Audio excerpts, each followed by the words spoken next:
Hadirin, hadirat, muslimin, muslimat yang dirahmati Allah. Alhamdulillah, syukur kita pada Allah Subhanahu Wa Taala pada malam yang ke-20. Kita dapat lagi sama-sama istiqamah dalam ibadah tarawih dan juga qiyam Ramadan.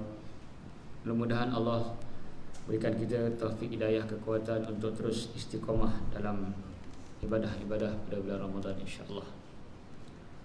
Tapi ada pun tajuk tazkirah kita pada malam ini ialah tentang bagaimana kita nak bebaskan diri daripada api neraka Allah. Saya bagi dekat AJK kata 3 serangkai, tapi saya tukarlah sempena kita nak masuk malam terakhir, malam fasa terakhir ni. Esok kan 20 masih lagi fasa kedua kan, 21 baru masuk fasa yang terakhir. Jadi fasa terakhir kita tahu bahawa fasa itqu minan nar, bebas daripada api neraka Allah Subhanahu Wa Taala. Jadi sebenarnya ada beberapa perkara amalan yang kita boleh lakukan untuk kita bebaskan diri daripada api neraka. Jadi sebelum tu, kenapa kita perlu berusaha untuk bebas?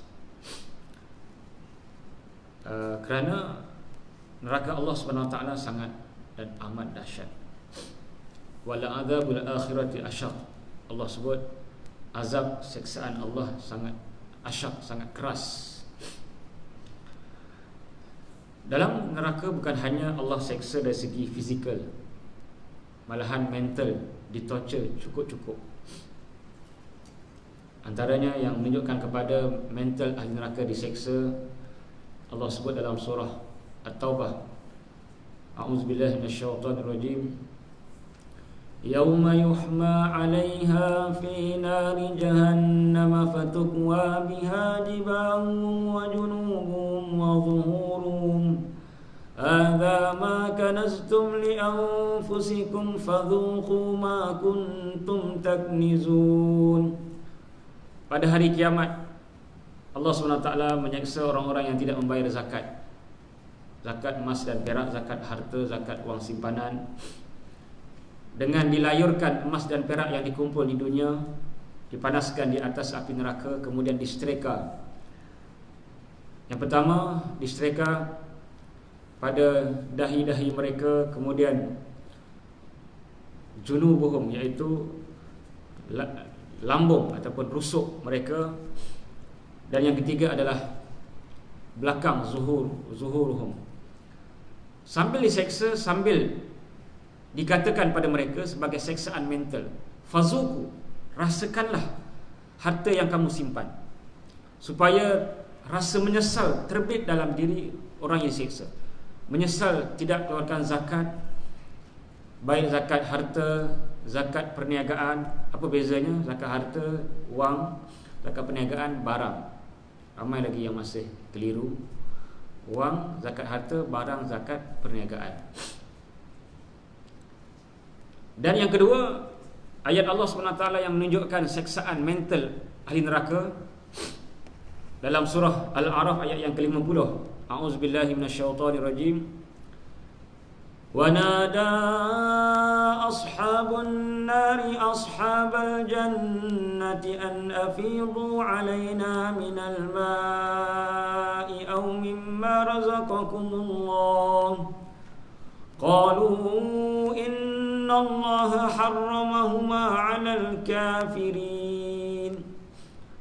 Penduduk-penduduk neraka melaungkan ahli-ahli syurga. Mereka memanggil. Lagi sakit hati kalau yang dipanggil tu orang yang mereka kenali. Lagi sakit hati kalau orang yang dipanggil tu orang yang dia tak suka. Baik kawan ke, jiran ke, musuh politik ke, siapa pun dia tak suka, tiba-tiba kat syurga dia dalam neraka. Lagi sakit hati. Ini bentuk seksaan mental. Kalau kita di penjara, na'udzubillah kan, tak jauh kan. Tiba-tiba orang yang kita musuhi tu kat luar, memang sakit hatilah. Dia tahu pula, dia tengok pula, lagi sakit hati. Dan Allah perlihatkan nikmat-nikmat dalam syurga, lagi sakit hati. Dah lah terseksa, nampak nikmat yang sangat luar biasa. Nampak makanan, nampak minuman. Ustaz, mereka tak ada makanan ke dalam neraka? Ada. Laisa lahum ta'amun illa min dhari' la yusminu wa la yughni min ju'. Tiada makanan bagi mereka kecuali makanan dhari', iaitu buah berduri, pokok berduri yang dikunyah, dimakan, ditelan oleh ahli neraka. La yusminu wa la yughni, minjuk, tidak mengenyangkan dan tidak menghilangkan kelaparan dan juga ketidakpuashatian mereka. Mereka tak puas hati. Jadi nak makan, nak minum, tak hilang, tetap dalam keadaan nak lagi, nak lagi. Bagaimana mereka boleh makan buah dhari'? Mereka makan zakum. Inna syajarataz zakum ta'amul athim. Sesungguhnya pokok zakum, makanan orang-orang yang banyak buat salah, buat dosa. Nabi jelaskan bagaimana dahsyatnya zakum tadi. Nabi sebut, lau anna khutritaz zakum khutirat fid dunya, lau anna qatrataz zakum khutirat fid dunya la ahlakatid dunya ma'isyataha. Kalau setitis sahaja yang jatuh ke bumi daripada buah zakum tadi, akan hancur satu dunia. Nabi tanya, bagaimana orang ahli neraka yang makan setiap hari buah zakum tadi? Mereka menderita, mereka terseksa. Allah jelaskan secara terperinci bagaimana mereka menelan makanan tadi. Yatajarrahu yakadu la yusighu. Yatajarrahu, mereka tercekik. Dia bayangkan buah berduri, buah yang busuk, teramat busuk, teramat sakit, teramat panas, semua amat. Yatajarrah, mereka sakit nak telan. Yakadu la yusighu, hampir tak dapat telan. Bagaimana seorang manusia boleh telan benda-benda macam itu, Ustaz? Sebab ada penjaga yang luar biasa.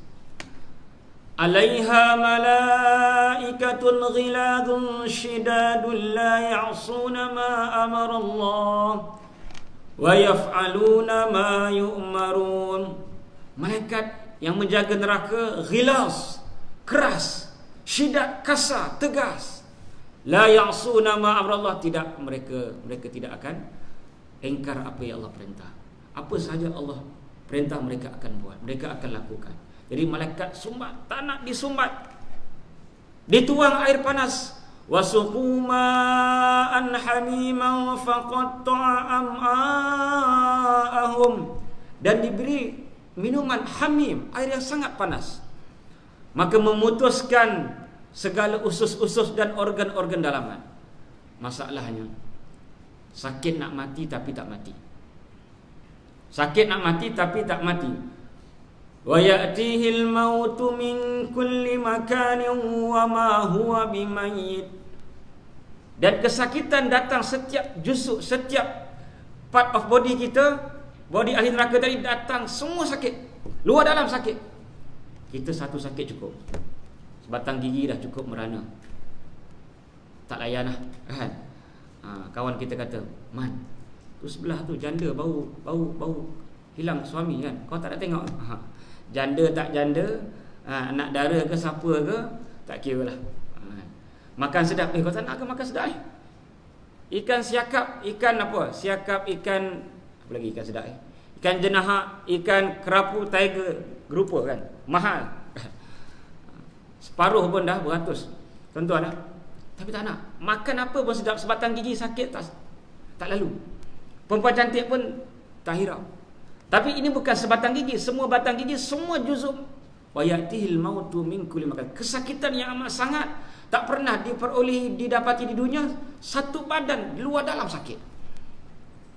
Bagaimana? Itu yang Allah sebut, la yamutu fiha wa la yahya.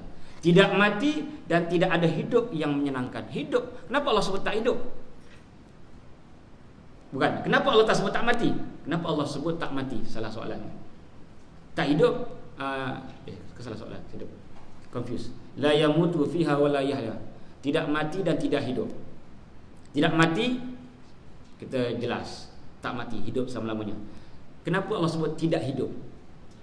Kerana ulama sebut tidak hidup, tidak ada kehidupan langsung macam dunia.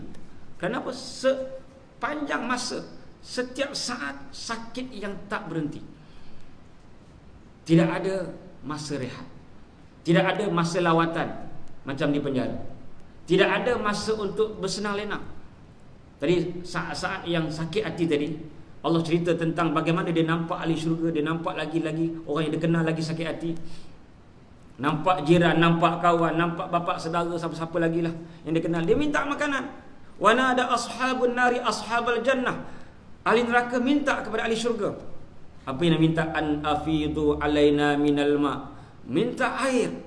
Kami nak air, saya nak air. Dan juga au mimma razaqakumullah, ataupun apa sahaja rezeki yang Allah berikan pada kamu. Baik makanan, baik minuman, apa sahaja. Tapi apa jawapan? Selalunya ayat 50 surah Al-A'raf ini bila dibaca oleh qari-qari Masjid Haram, mereka tak dapat nak teruskan.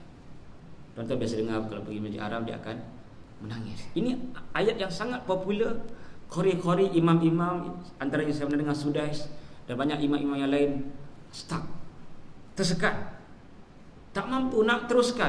Kerana bayangkan bagaimana kalau mereka berada dalam situasi yang sama, menderita, sakit hati, pandang ahli syurga penuh nikmat, minta tak bagi, minta tak bagi. Kalau tak nampak boleh tahan lagi.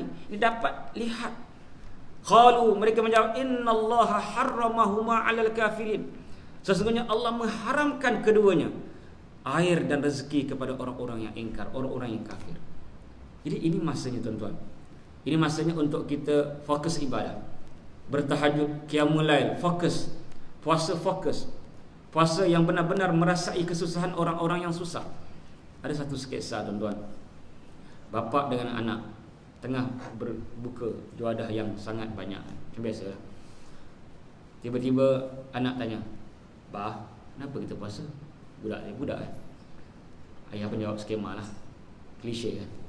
Kita puasa ni nak rasa kesusahan orang-orang miskin, nak rasa bagaimana penderitaan mereka. Oh, kata budak tadi, macam ni rupanya menderitanya orang miskin, orang susah, lapar, dahaga. Tapi time maghrib je kenyang, penuh makanan. Budak tadi pun lurus bendul kan. Oh, macam ni rupanya malam-malam ni penuh makanan orang miskin ni. Jadi itu dah tak nampak dia punya roh puasa tadi. Jadi kita ada masa yang sebelah hari kita sederhanakan berbuka. Kerana Nabi disebut aftara ala ratabat, aftara ala tamarat, aftara ala hasawat minal ma. Nabi buka air kosong, rotab, kurma. Nabi buka kurma. Nabi buka kurma kan? Kita buka kurma, kemudian teguk jus kurma, ayam kurma, daging kurma, cucur kurma, lepas tu koma. Habis. Itu beza kita dengan baginda Nabi SAW. Jadi kita fokus ibadah, baik kita berjemaah lagi baik, ataupun kita nak sambung di rumah lagi baik, kita sambung lagi dengan bacaan Quran, dengan tahajud dan sebagainya. Yang penting kita fokus untuk beribadah. Selain daripada Ramadan ini tuan-tuan, ada lagi amalan-amalan yang lain. Saya ringkaslah, masa pun tak banyak. Cara ringkasnya tuan-tuan, Ramadan bebas neraka. Syahadah dengan penuh ikhlas. Nabi sebut, ma min ahdin yashhadu an la ilaha illallah wa anna muhammadar rasulullah. Tidak ada orang yang mengucap dua kalimah syahadah sidqan min qalbihi, tulus, ikhlas. Man kita jarang-jarang sekali, sehari sekali ke kita mengucap dengan penuh keikhlasan. Lepas solat ke, sebelum tidur ke, asyhadu an la, paling penuh. Kita betul-betul membayangkan, bukan bayang Tuhan. Sesat pula kan. Bayangkan kita ni benar-benar menjadi hamba je. Asyhadu an la ilaha illallah wa anna muhammad rasul. Betul-betul sidqan min qalbi. Illa haramallahu an-nar. Pasti Allah akan haramkan neraka untuknya. Yang ketiga apa dia? Diharamkan neraka kepada orang yang berakhlak mulia. Kita kena, selain daripada ibadah, kena tajamkan akhlak, kena baik. Apa dia? Ala unabbiukum biman hurima alaihin nar ala kulli kharibin hayyinin wa sahlin. Hampa nak tahu tak apa siapa yang diharamkan neraka? Qarib, dekat dengan masyarakat, suka tolong orang. Hayyin, hamba, tak sombong apa yang dia ada, kekayaan, jawatan, apa sahaja. Sahal, mudah, urusan mudah dengan orang. Permudahkan urusan orang selagi mana tidak ada dosa. Permudahkan, jangan susahkan. Kemudian seterusnya, yang haram neraka ialah solat. Tapi bukan sekadar solat. Solat ramai, tapi yang dirikan solat tak ramai. Apa Nabi sebut, innallaha harrama ala nar an ta'kula athari sujud. Hadis Bukhari. Sesungguhnya Allah mengharamkan neraka untuk makan kesan-kesan sujud. Jadi apa kesan ibadah kita? Sakit belakang ke? Sakit pinggang ke? Nabi hatta tawarramat qadamah, sampai bengkak kaki. Hatta infatarat qadamah, sampai pecah kaki. Apa kesan ibadah kita sepanjang 5 tahun, 10 tahun, 20 tahun, 40 tahun? Tang mana yang berlakunya damage, berlakunya kerosakan dalam diri kita? Karena biasa kita sakit kerana makan salah, makan banyak sangat, kan, melantak yang tu, melantak yang ni, kerana kerja lebih, kerana stres. Tapi benda tu berlaku kerana ibadah jarang. Jadi itu yang mengharamkan neraka. Kemudian yang terakhir yang mengharamkan neraka ialah mata yang Allah sayang. Mata mana? Yang Nabi sebut dalam hadis yang baik sanadnya, Nabi SAW bersabda, "Thalathatun la tara a'yunuhum an-nar." 3 golongan yang matanya tidak melihat api neraka. Tengok pun tidak, apatah lagi masuk dan dibakar api neraka. Yang pertama, ainun batat tahrusu fi sabilillah, mata yang berjaga setiap kerana nak tegakkan agama Allah, bukan kerana dunia. Contohnya ulama-ulama yang tak tidur malam kerana menghafaz. Tapi kita ni memanglah menghafaz, periksa, tapi kita tak fikir pasal Islam, fikir pasal nak dapat result yang bagus, tapi tak ada sumbangan untuk Islam, hanya untuk tembolok masing-masing. Itu banyak, baik yang mengaji agama, baik yang mengaji bukan agama. Seperti yang Nabi sebut, man ta'allama ilman mimma yubtagha bihi wajhullah la yata'allamu illa arada minad dunya lam yajid arfal jannah.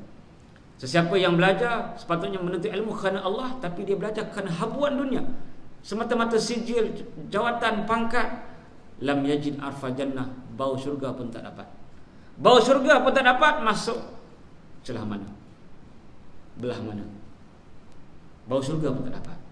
Jadi mata yang berjaga tu betul-betul kerana Allah, sama ada program-program dakwah, kerana nak kawal daripada musuh-musuh nak datang atau apa saja, yang penting kerana Allah, berjaga malam tadi. Yang kedua, ainun bakat min khasyatillah, mata yang menangis kerana Allah, terutama Ramadan. Allah nakkan air mata kita. Innallaha yuhibbul mulihin, Allah Nabi sebut. Sesungguhnya Allah suka begging, rayu, rintih, bukan doa kosong. Rabbana tak faham mana orang kata kan. Begging maksudnya kita benar-benar merintih, ya Allah, lemahnya, mengaku kelemahan, mengaku dosa, mengaku kesilapan. Itu yang perlu, sampai menitis air mata. Yang terakhir, yang ketiga, Nabi sebut ainun kaffat an maharimillah, mata yang jaga daripada benda-benda haram. Ini lagi sukar. Stay up pernah, kan? Menangis pernah, tapi nak jaga mata sehari pun punah. Bukan pernah, susah kan? Sehari, bukan seminggu, bukan sebulan, nak jaga sehari pun. Tengok benda-benda yang dilarang. Mana kita cuba kena ada buku lah, buku hisab. Seperti mana kata Umar, hasibu qabla an tuhasabu. Hari ini sekali tengok benda haram. Hisab ni bukan hanya buat benda baik je. Tahajud buat, duha buat, itu baguslah. Haram. Berapa perkataan? Sebab satu perkataan sahaja Nabi sebut, innal abda la yatakallama bil kalimah yuhwa fin nari 70 kharifan. Satu perkataan 70 tahun dalam neraka. Kita tak ada satu perkataan, mengumpat ada satu perkataan, payah. Paling-paling satu perenggan, biasanya satu karangan. Panjang cerita dia, sejam 2 jam kedai kopi, pupak kan. Kalau satu perkataan 70 tahun. Jadi ini pentingnya kita tahu apa yang membebaskan diri kita daripada neraka. Kerana satu dosa bukannya sikit-sikit. Bukan macam baru ni yang Insta famous yang langgar SOP, rentah negeri, sehari je penjara kan. Sehari je penjara, 2,500. Itu penjara dunia. Makan tanggung, berak cangkung. Neraka tak ada masa nak makan tanggung, berak cangkung, tak ada. Makan terus keluar, habis hancur dalam. Satu hadis Nabi sebut apa? Dalam hadis Al-Bazar dan Abu Ya'la, hadis sahih, Nabi SAW bersabda, "Lau kana fi hadzal masjid," kalau di masjid ini, mi'atu alfin aw yazidun, 100,000 orang muat. Besar. PICC berapa? 2,000, 3,000, 4,000. Lebih kurang tak sampai 5,000 kan. Ini 100,000 aw yazidun, ataupun lebih. Besar lagi pun. Wa fihim rajulun min ahli nar, datang ahli neraka, masuk ahli neraka. Seorang je ahli neraka daripada rata-rata ribu tadi. Ya tanafas, buat apa? Bukan dia membakar, bukan dia buat apa, bukan dia berkhianat, tak. Dia bernafas je. Fa asabahum nafasu, kena senafas dia. Nafas ni singular, pluralnya anfas, kena senafas. Fa ahraqahu wa man fihi, habis semua, hancur, terbakar dan isi-isinya habis. Apa isi-isi? Manusia ratusan ribu yang ada dalam tu habis. Dengan senafas, dewan sebesar ratusan ribu, manusia sebanyak 100 ribu lebih habis. Dengan senafas, bukan dengan api tadi. Jadi bagaimana kita nak duduk dalam neraka walaupun sesaat, walaupun sedetik. Inilah masanya. Ramadan, Nabi sebut apa? Lillahi utaqa'u minan nar. Allah bebaskan manusia setiap malam pada bulan Ramadan. Wa dzalika fi kulli lailah, setiap malam. Jadi nama siapa yang naik? Wallahu a'lam. Kita perlu berusaha dan terus berusaha. Jadi cukuplah, saya ada hal lain, saya terpaksa pergi, insya-Allah. Saya jumpa lagi kalau ada rezeki. Satu iklan ringkaslah, saya ada buat pondok online. Ahad ada laju Unatus Salik Fiqh Syafi'i dan Syarah Waraqat. Rabu hadis Syama'il dan juga Riyadhus Salihin bersanad. Hari Khamis tafsir ayat hukum dan Jawharah Tauhid, permata ilmu tauhid. Jumaat siang, yang tu je siang, alias malam Aisyah. Jumaat siang Kifatul Awam Tauhid dengan Manhajul Qayyim Ibn Hajar, Fiqh Syafi'i, Fiqh Ibadat. Dan Ahad yang kita akan baru start lepas raya ni, iaitu Tafsir Jalalain dan juga Al-Azkar Imam Nawawi. Siapa yang berminat, bolehlah. Siapa yang ada nombor saya tadi? Abang mana? Yang incas tak datang? Tak apa, nanti minta kat dia. Nanti saya ataupun suruh dia forward. Sebab saya bawa selalu iklan, tapi dah selalu sangat jadi malah banyak-banyak kan, kertas banyak sepah kat kita. Jadi siapa yang minat, tengoklah saya punya Facebook Pius Salman ataupun IG. Saya amat yang join, ustaz ada join, imam, macam-macam lah. Antaranya Dr. Faizal Kamsah ambil fiqh, Dr. Awang Syariah ambil fiqh dan tauhid. Kawan saya sendiri Piu Hafiz ambil fiqh, Piu Muhsin ambil kelas Jumaat. Ramailah. Ustaz Halim Din pun ambil fiqh. Sebab saya mengajar ustaz dah 20 tahun sejak di Mesir. Tapi nyata ke orang awam sangat sesuai. Ramai orang awam. Pelakon ada, ahli sukan ada. Jadi jangan takut ustaz ni anak murid pun ustaz-ustaz ni kami layak. Tak ada. Saya walaupun kitab tu agak tebal, besar, tapi kita ada nota, ada video ulangan. Tuan-tuan tak sempat boleh ambil video. Dalam Telegram ada, dalam WhatsApp group pun ada video. Jadi siapa yang minat, lagi-lagi PKP lagi lah. Kalau na'udzubillah kan, kita baru nak start kuliah kan, tiba-tiba dah naik pula kan. Alhamdulillah hari ni okey. Kalau berminat boleh tengok saya punya Facebook ataupun IG Pius Salman, ataupun ambil daripada nombor. Saya benarkanlah, cakap saya benarkan bagi nombor saya, nombor untuk kelas tadi. Wallahu a'lam. Saya mohon maaf terpaksa gerak sekarang. Aku lu qauli hadza, astaghfirullahalazim li wa lakum. Assalamualaikum warahmatullahi taala wabarakatuh.